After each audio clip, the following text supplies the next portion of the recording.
Hello and welcome to episode 260 of First Geek 411.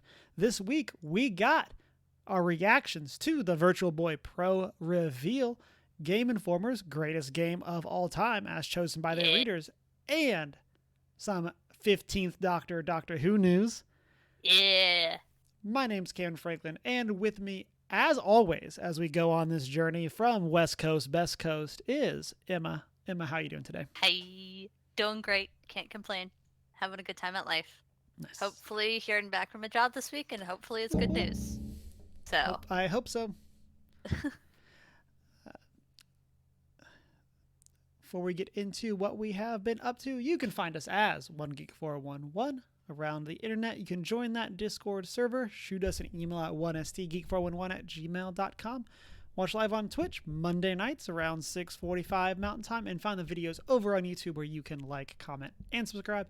And you can also go check out that Redbubble store. Before we jump in the news, big announcements this week, but Emma, what have you been up to? This week, let's see. Yesterday was Easter, so happy Easter, folks. Yes, happy Easter. Happy Easter. We love Easter. And my dad was in town for the weekend to celebrate, and it was a very fun time. We went to church and went out to brunch at a very nice place and had a very good time. And while he was here, I convinced him to watch the first season of Good Omens with me right after our Good Omens book club. And so we watched the whole first season, and he's going to watch season 2 when he gets home. Nice. And it was a lot of fun. And he remembered a lot of things. Like, he started to remember a lot of things from the book when I made him read it way back when I was in high school. So yeah, it was a lot of fun. Really enjoyed it. I was quoting a lot of things before they were even said. Perfect. Because, who doesn't when you're me? And then last Tuesday, I played D&D at Cantrip Candles. Nice. And I'm playing again tomorrow. And it's going to be a lot of fun. And it was a lot of fun. And we got the mansion up on the hill. So we agreed to take on... So there was a rich guy, basically, at this place. Mm-hmm. The richest guy in town, who had at some point made a deal with some hags to prevent the town from being overrun with monsters. And he just got so worn down from, having to pay these hags 400 gold every month, along with some other things, that he came to us and was like, hey, I want to leave. I have this giant mansion up on the hill. I will give you the mansion if you agree to take over this deal for me. It's 400 gold and some other things once a month at the full moon. And we were like, sure. So now we have a mansion and we don't have to pay for lodging every week, which is good. Nice. 400 gold a week is a lot. No, a month. Oh, 400 a month. Okay. Yeah. That's still like a good chunk of change. Still a good chunk of change when the max level in the party is level 4. Yeah. Currently, but yeah. And then the barbarian and my character are working to build up the fighter's pit. Nice. Or like the challenge ring or whatever you want to call it. So it's a good time. It's going to be a lot of fun. And yeah, that's been my week. That's awesome.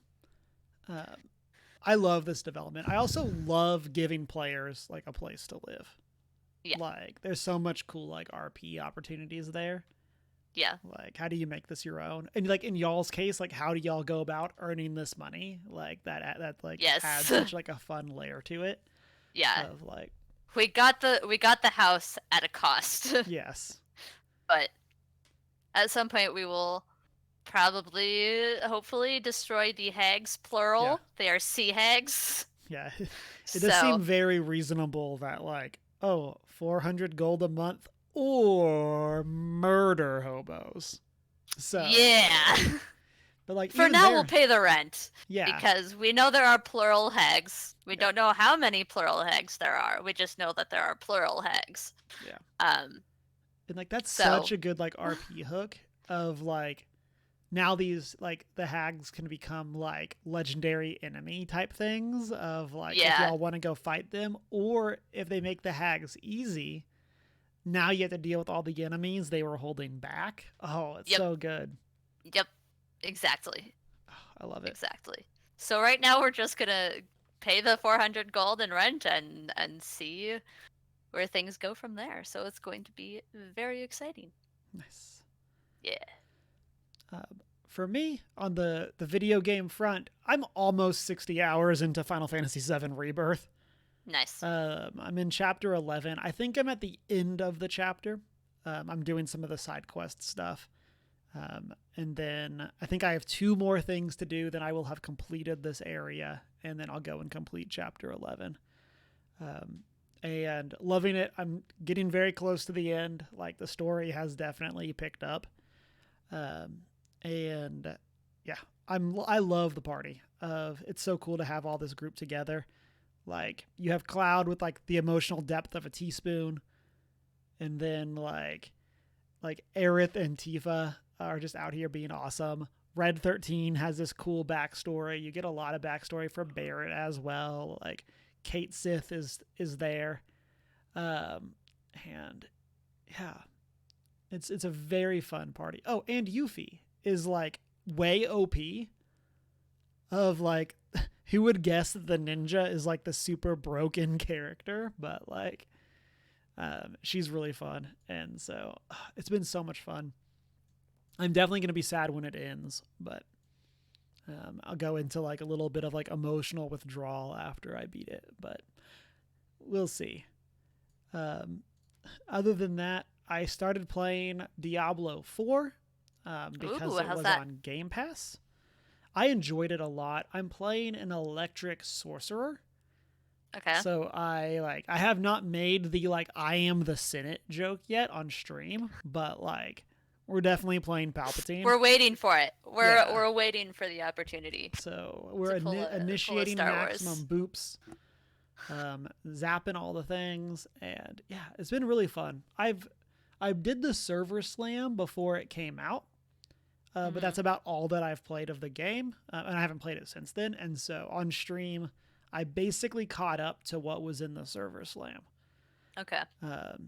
Which like feels like I'm leveling super fast. Like, I got to level 18 in like 3 hours. So that was cool. That does feel pretty fast. Yeah. So we'll see what that means, like long term. But I was really enjoying it, and so. We'll also see how much I play. There's so many games out with all the services like PlayStation Plus, Game Pass. We'll see how much I stick with it, but it was really fun to jump back in, and I want to play it at least a couple more times, just to kind of get a bigger handle for like what the game's like. Then, as a belated Christmas present over the weekend, we went and did an escape room with my dad. Nice. It was Davy Jones' Locker themed. And so it was a lot of fun. The idea was like we were in a shipwreck, and then Davy Jones was like on his way. So we had to get the rum that we could give to Davy Jones so that he would raise our ship back out of the water. And so it was very fun. This one, like this escape room place, like they kind of sit on the fewer puzzles, but they're more obtuse. So like the escape room is only like 5 or 6 puzzles. Okay. But there's like a lot going on with each of them in terms of like figuring out what you're supposed to do and stuff like that. And so maybe 5 or 6 is low. Maybe it's like 7 or 8. But like we've done other escape rooms where it's like every 3 to 4 minutes you're opening a lock. Yeah. And this one is not like that. It's stuff that's like, okay, we're here and it's going to take us 10 minutes to parse through this one clue. And so it was very fun. We escaped with like 6 minutes to spare, which is like pretty tight, but hey, we got through it. Had fun. You got it. You did it. Yeah. We went and got some wings afterwards. That's such a fun concept. Yeah. For an escape room. Yeah. They have another one that we did before that it was similar but legally distinct from Hogwarts. And then they have another one called I think it's Video Valhalla. That's like 1980s meets Norse mythology, and they're like Their like Obsessed. poster for it is Mjolnir, but it's a VHS. Oh, that's And hilarious. it's so good. It's like A+ graphic design. Then their fourth one is a Jersey Devil like cryptid themed thing, and we're working on our Infinity Stones for finishing those, all four of them. And so, but yeah, so we're like halfway through, and so it was a very fun theme.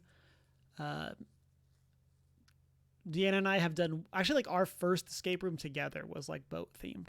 Now that I think about it, so we've definitely done a few. It's been a minute since we've done one. I think we did one like in end of last year, and so, but I'm excited. Escape rooms are always a ton of fun.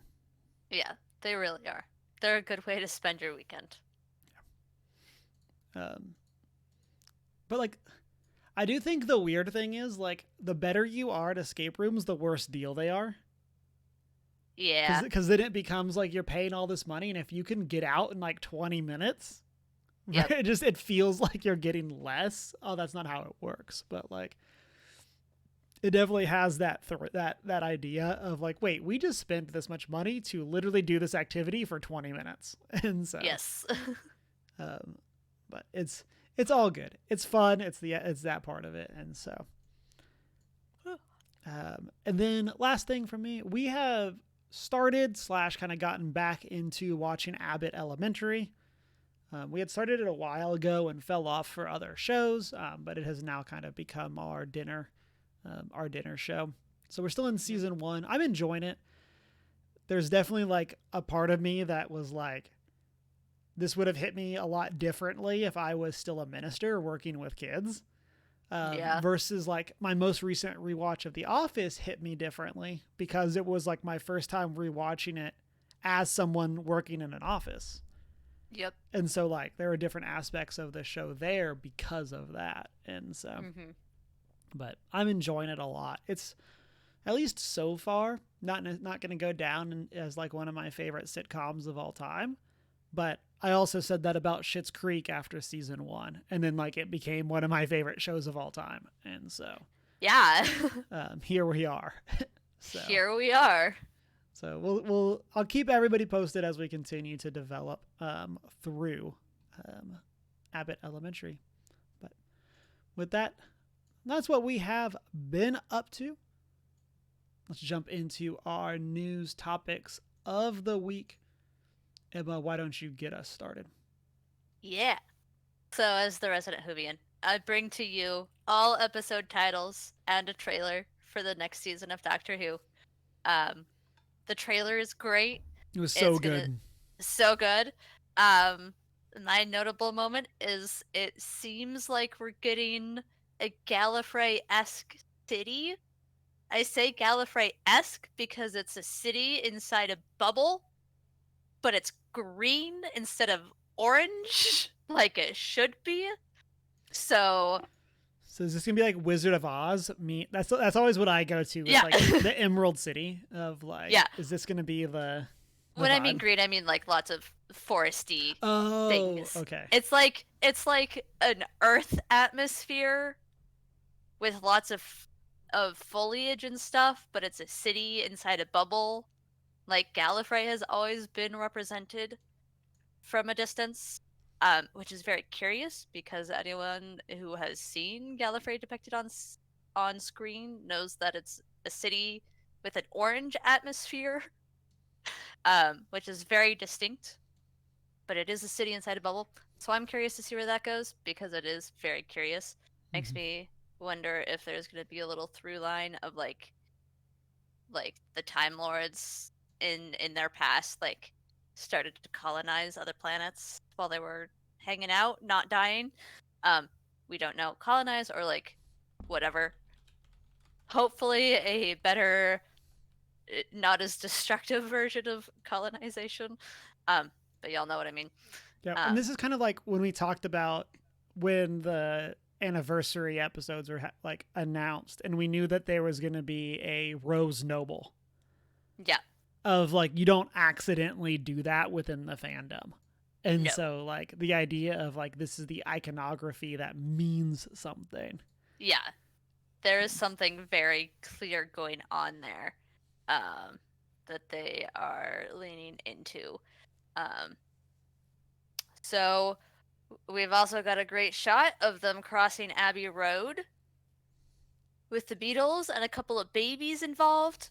And speaking of babies, in regards to the titles of the 8 episodes for the season, I also we've guess got technically, if you don't want to know episode titles, skip like a minute skip in the this, future. skip to a But minute in the future. We've got 8 episodes in order that they were given: Space Babies, The Devil's Chord, Boom, 73 Yards, Dot and Bubble, Rogue, The Legend of Ruby Sunday, and Empire of Death. So those are the names of the 8 episodes. And as notably, 6 of the 8 episodes are written by Russell T Davies. let's Of the go. Let's go. We love that. Of the 2 that are not written by Russell T Davies, one of them is written by Stephen Moffat. Let's go. The other one of slash the other who took over from Davies when Davies left. We also like Moffat. And then Rogue, the other, is written by Kate Herron and Bryony Redman. So it's going to be very interesting to see where things go. I am grateful that coming out of Chibnall's era, we're going back into Davies because, as I always say, I love the 13th Doctor. I love Jodie Whittaker. She got mildly screwed over in the writer's room. Do not like the Flux story arc at all. And I know and trust Russell T Davies to I don't think he's gonna like wipe out the Flux story arc, but I do trust him to sort of like figure out how to untangle some of the mess that was that thing. So I'm very curious to see where things go. Especially with the episode Space Babies. Yes, like what is that title? Like, what does that imply? Like, very clearly it involves babies because we see babies in the trailer. And it's so visually specific that it's like, okay, what are you doing here? Please tell us. And the new season will premiere simultaneously for the first time on BBC iPlayer and Disney Plus. In the UK, the first 2 episodes will premiere at 1 a.m. on May 11th, and then on BBC One later that day. I think that's a very interesting way to do it, of like available on streaming first, and then you can watch it live. Yeah. That definitely feels weird to me, but like, hey, no complaints. I'm just excited that we can watch these on Disney Plus. Like I've said that before. Like this is going to be the first Doctor that I'm going to get to keep up with live. Yeah. It makes, as someone who has been around for a long time as an American viewer, it makes accessing this show considerably easier. I became very familiar with VPNs because of this show. Not gonna lie, like I discovered VPNs as a way to keep up with Doctor Who early on. Hey, you do what you gotta do. Yeah, exactly. So it's gonna be a fun time. I am very excited for this to come back, especially with the people heading up behind the scenes. And it's just, having Ncuti Gatwa in the role of the Doctor, from what I've seen so far, I really like where it's going with him. And it's going to be a good time. Yeah. I know, listeners, watchers, let us know what episode you're excited for, just based, of course, only on the titles so far. Literally only on titles. Personally, I'm really excited for The Legend of Ruby Sunday. Because we talked about this before, but we know Millie is not returning for the second season. And so kind of with that knowledge, it makes it very interesting, like from a meta narrative of like, what is her legend going to be? Yeah. Like, how are they going to set this up to give her a send-off? Like, Yep. what is that going to actually look like? And then is she going to become maybe similar to like Bad Wolf in a way, where like you had this iconography that meant something through the season? Like, are we going to get something like that from Millie, where we see whatever this Legend of Ruby Sunday becomes echoing through future seasons with future companions? Mm-hmm. That would be cool. We'll see. We'll see what it comes up to. Like, it's going to be something very interesting, regardless of what it is. Yeah. I'm like I said, very excited. I loved this Doctor. Can't wait to see more. I also love that we're getting back. I don't think I've seen any Jodie Whittaker, so getting that. But like, I like that we're getting into goofy Doctor. Like, this is why I like Matt Smith. This is why even like David Tennant to another degree. Like, I love goofy Doctor. Like, that was one of the reasons Peter Capaldi didn't really click with me as much. He felt like it was a lot more melodramatic, a lot more serious. Where like I feel like when I started learning to embrace the goofiness of Doctor Who is when I started to like actually connect with the show. Yep. And so you need the goofs. Yeah. And so I'm very excited that it seems like we're coming back to that point. Yep. And I'm really excited for what we're going to get from this season. Yeah. Again, listeners, let us know. You excited for Doctor Who? Have you kept up? Hit us up with all of that. And like I said, let us know what episode you're most excited for. For my news this week, we got two different things. The first one is IGN is the first to post about the Nintendo Virtual Boy Pro. This is Nintendo's answer to the Apple Vision Pro. And so you might have seen people out walking around wearing their Vision Pro headsets.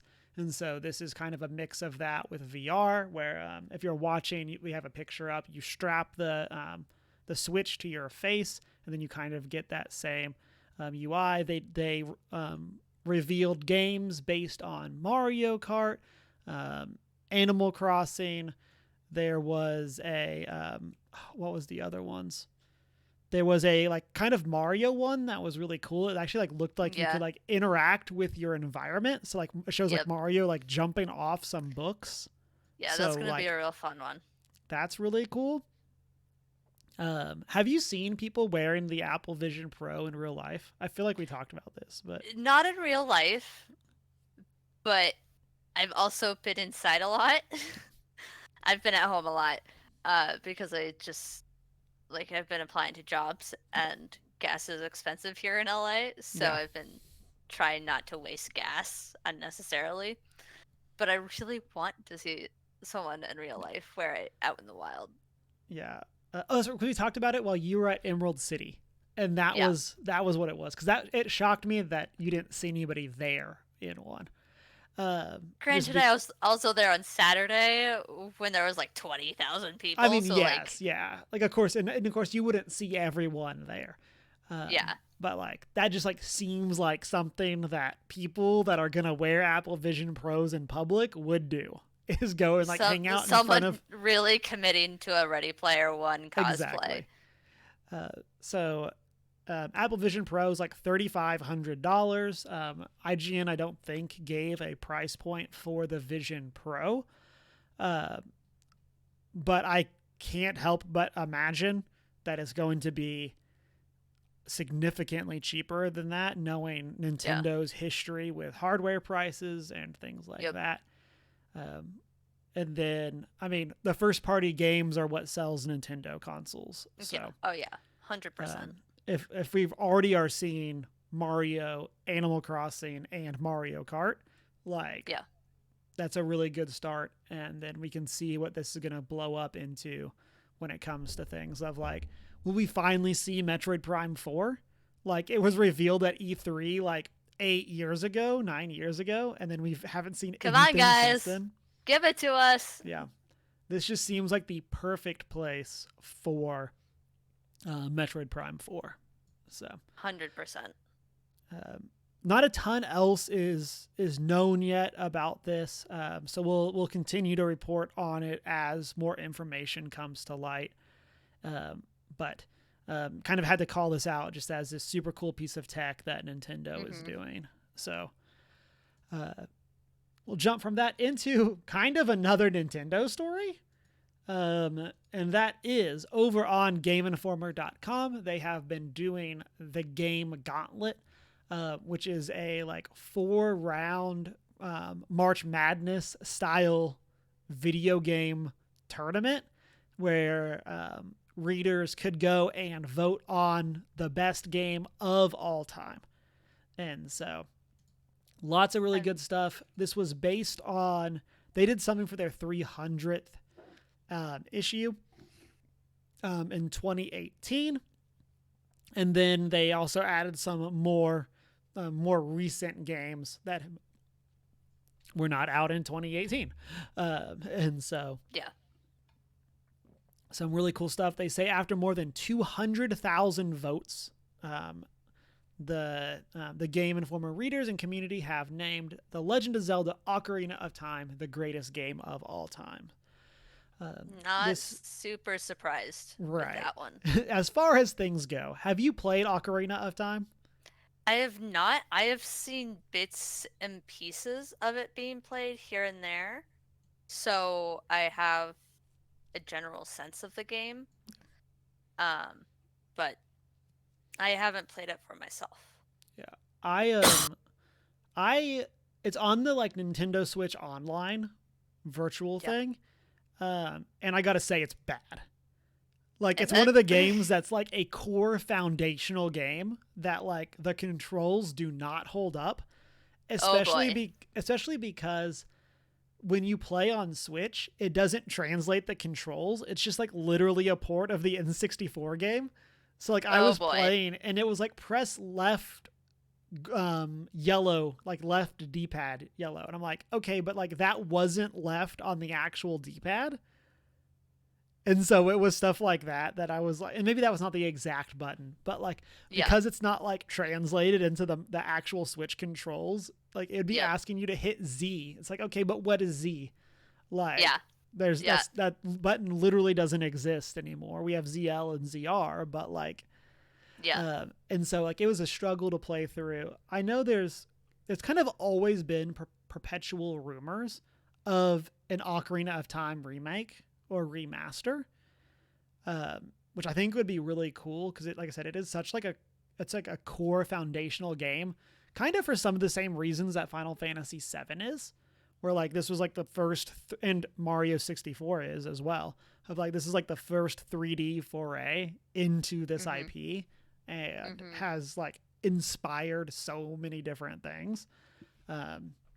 But it's a game that I definitely missed, and so I would love to go back and play like a remake of it and find love for it for the same way that I have for Final Fantasy VII, where like when I went back and tried to play that game, it didn't really click with me. And so I'd like to go back and play Ocarina. Let's see. They go on to say this stands in contrast with the 2018 vote where The Witcher 3 took home the top prize and Last of Us Part 1 came in second. And then in that 2018 vote, Ocarina of Time came in third. So they say not exactly an underdog story, but it shows the enduring legacy of Nintendo's 1998 masterpiece. Then they say, along the way, there were some blowouts, but we have experienced our fair share of close calls. The closest matchup in the tournament saw Metal Gear Solid 3 Snake Eater eke out a win over the seminal Pokemon entries, Blue and Red, by a mere 12 votes. Meanwhile, one of the biggest upsets was Metroid Prime over The Last of Us Part 2. Was also one of the closest, as Samus took out Ellie by a margin of 23 votes. It's a small margin there. Yeah, and that made me so sad. So we were like playing along with this at work, and we would vote every time the new ones came out. And man, seeing The Last of Us Part 2 lose to Metroid Prime made me so sad. let alone by such a small Yeah, margin. yeah, and yeah, that it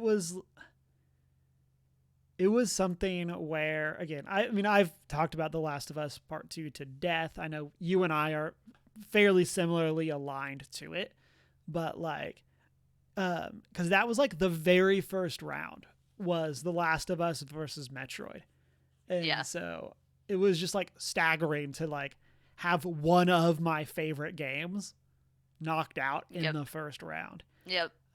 Thankfully, The Last of Us Part 1 was in a different part of the bracket. It ended up in the Final Four, with the Final Four being Ocarina of Time and Skyrim in the finals. Then Ocarina of Time beat Red Dead Redemption 2 in the semis, and Skyrim beat The Last of Us. And so, fantastic bracket. It was really fun, again, to play along and vote through these. Because there's so, like, greatest games of all time. Like, there are so many things that it's like, Yeah. how do you vote in this bracket? Yeah. Um, Yeah. They're all so good. Right. Like, one of the ones that like stood out was Marvel's Spider-Man versus Mass Effect 2. And Mm, like, oh man, I love Marvel's Spider-Man. But yep. like, I think Mass Effect 2 is like the best game BioWare's ever made. Yep. And so, like, that one was like, I was so torn on that. Obviously, I mean, amazing games. I think this was a 64 game bracket. And so it was crazy to see all of the stuff. Baldur's Gate 3 made it very far, I think, to the quarterfinals. Nice. And that was one of the newest ones. Elden Ring as well made it to the quarterfinals, where it was beat by Skyrim. That was another hard one to vote in. Like, what is the newness of Elden Ring versus like probably one of the most classic modern video games in Skyrim? And so there's a lot of really cool stuff. This was very fun. I love it when sites do stuff like this. When I posted this in a Discord, someone made a comment of like, "What is this? The return of the Game Facts thing?" Because the Game Facts used to do polls all the time on their website, and like them saying that made me realize how much I missed that. Like, I Yeah. loved, like, I think every year Game Facts would do like a greatest character of all time, and it was like, Nice. I want to say it was like a 2 month long ordeal of like Ooh. every day they were like, it would change every so many hours. And so like you would see people in like forums being like, Sora's up, go vote for Sora, like stuff Do like it. that. Do it. Like, Do it it. was so fun. And yeah, I miss stuff like that. It's such a fun like camaraderie of come together, especially for something like this where you're voting for amazing games. It's Yeah. like, oh, there's so much fun stuff to have there. Um, and yeah, I I enjoyed it. You can find the full breakdown over on Game Informer's website. I'm hoping that they'll do a video for it. As of time of recording, I have not seen one. Let me do another quick search and see. Um, yeah, I'm not seeing one. And so I hope that they do one. I would love it if they would also provide more of a breakdown on their stats. Just in terms, I want to know like how many votes happened for all of these. Like, I'm super Yeah. curious. Like, they Yeah. mentioned blowouts. Like, what was the biggest blowout? What was Yeah. I mean, they mentioned the tightest wins, but like, I want to know like what What were game got like those? 99% of the vote and just like Yeah. demolished the other games. Yeah. So I'm super curious to what all that is going to be. Um, but I think we have a shorter episode this week. We didn't really have any. I mean, obviously, like Virtual Boy Pro is a big deal, but like we didn't really get anything else that was like too crazy. It's Too a like, pretty quiet week, all yeah, things considered. and so um, there's a lot of stuff that like I think has been fun. We'll probably have some good, like, there's some stuff I want to talk to you about for post show chat. Oh yeah. But yeah, so we'll circle back to all of that in post-show chat. But yeah, with that, again, short episode this week. Stay tuned. We'll be back next week chatting about more stuff. Hopefully by the time that you're watching this, Emma referenced Good Omens Book Club. Hopefully by the time that this is out, that is also out. I need to go trim that. And so I'll probably actually do that once we wrap up early this week, so that I can get that up. So go watch that if you haven't had a chance to. Super fun discussion. Extremely wild book. Such a wild book, but such a good book. Yeah. And so I'm very excited for us to have that video up and have that chat. And then, as we discussed during that, it's also our 8th book since our last book club ranking. So we'll need to return to the tier list pretty soon to add these new books to that list.